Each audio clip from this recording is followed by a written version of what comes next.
ये कहानी एक कंपनी की है जो काफी घाटे में जा रही थी। कंपनी का मालिक और कर्मचारी इस बात से काफी परेशान थे क्योंकि कंपनी की ग्रोथ के साथ साथ उनकी ग्रोथ भी रुकी हुई थी।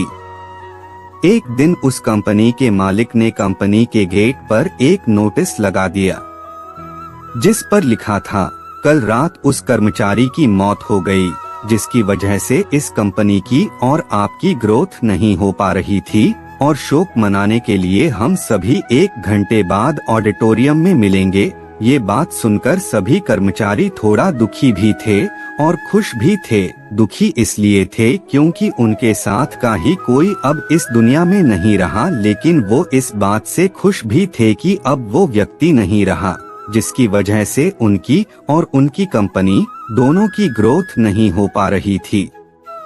और हर कर्मचारी यह भी देखना चाहता था कि आखिर वह व्यक्ति था कौन। 1 घंटे बाद सभी कर्मचारी ऑडिटोरियम में पहुंच गए। ऑडिटोरियम में एक कॉफिन रखा हुआ था और बारी बारी से सभी कर्मचारियों को उस व्यक्ति को देखने का मौका मिला, लेकिन जब भी कोई कर्मचारी उस कॉफिन के अंदर देखता तो वो मायूस हो जाता और सर झुकाकर वहां से चला जाता, क्योंकि उस कॉफिन के अंदर एक आईना रखा हुआ था। जो कोई भी उसके अंदर देखता तो उसे अपना ही चेहरा नजर आता। उस कॉफिन में खुद को देखकर कर्मचारी ये बात समझ गए कि कंपनी की ग्रोथ किसी और की नहीं बल्कि उन्हीं लोगों की वजह से कम हो रही है जो उस कंपनी में काम करते हैं। इस बात से फर्क नहीं पड़ता कि आप किसी कंपनी के लिए काम करते हैं या फिर आपकी खुद की कंपनी है।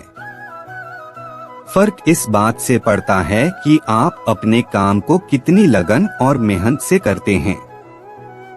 किसी कंपनी में अगर हर कोई व्यक्ति कामचोर हो जाए तो वह कंपनी कभी ग्रोथ ही नहीं कर सकती, और ठीक इसी तरह अगर हम खुद के कामों में भी कामचोरी करेंगे तो हम खुद भी कभी लाइफ में ग्रोथ नहीं कर पाएंगे। कई लोग आज भी अनसक्सेसफुल सिर्फ इसलिए हैं क्योंकि वो अपने काम को मन से नहीं करते, मेहनत से नहीं करते और अपने ही काम में कामचोरी दिखाते हैं। अगर लाइफ में आपको सक्सेसफुल होना है तो अपने काम के लिए खूब मेहनत करिए, कामचोरी मत करिए और हमेशा 100% एफर्ट करिए। याद रखें कि मेहनत का फल एक ना एक दिन जरूर मिलता है।